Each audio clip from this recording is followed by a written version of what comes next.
You've probably heard of grand ceremonies, right? But imagine if the star of the show was chosen completely against their will, destined for sacrifice, but it's all presented as this ultimate honor.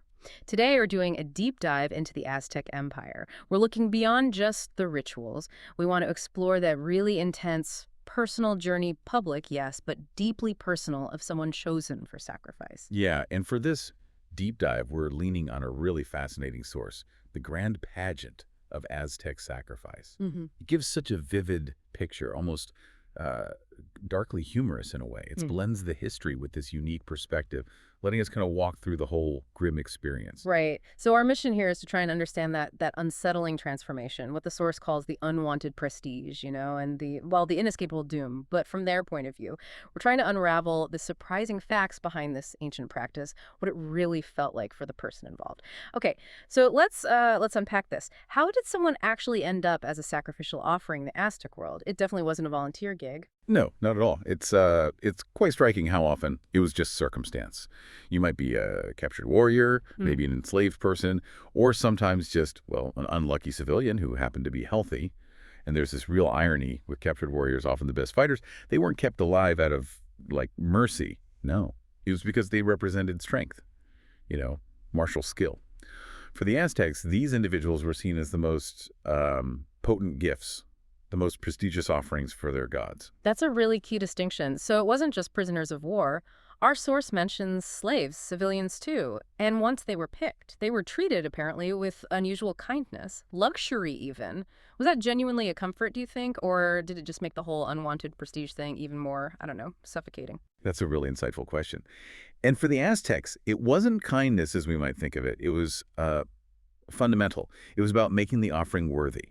As soon as someone was selected, there was this immediate, almost unsettling shift. Suddenly, they're wearing fine clothes adorned with jewelry, fed these incredibly rich foods, tamales, cacao drinks, fresh fruits, things usually only the elite would eat.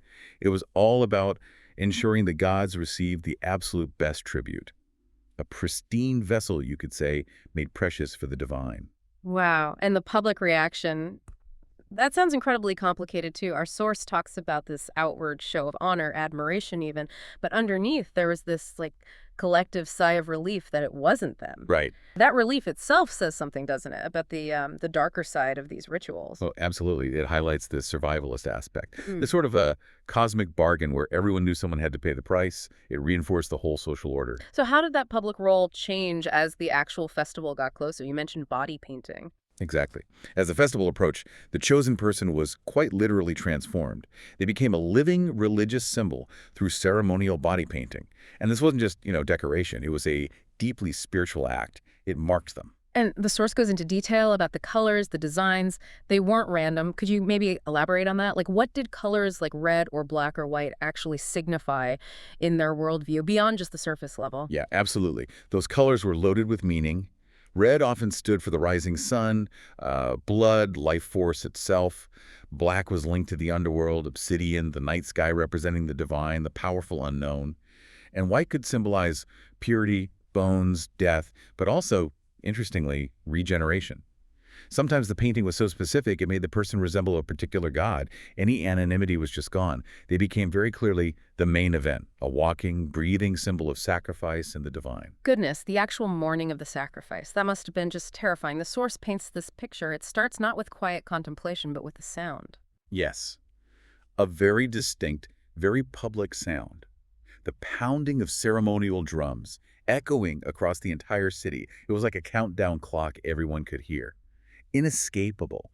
Priests would be there, performing last rites, offering special ritual drinks. They'd refresh the paint, the fine garments, preparing the individual for their ultimate singular role. It was all part of elevating them to this sacred yet doomed status. And then the procession. The source calls it the Aztec farewell tour. You can almost picture it, this huge spectacle. It really was a spectacle, a massive parade moving through the streets. You had priests leading, dancers, musicians playing specific ritual music, incense bearers filling the air.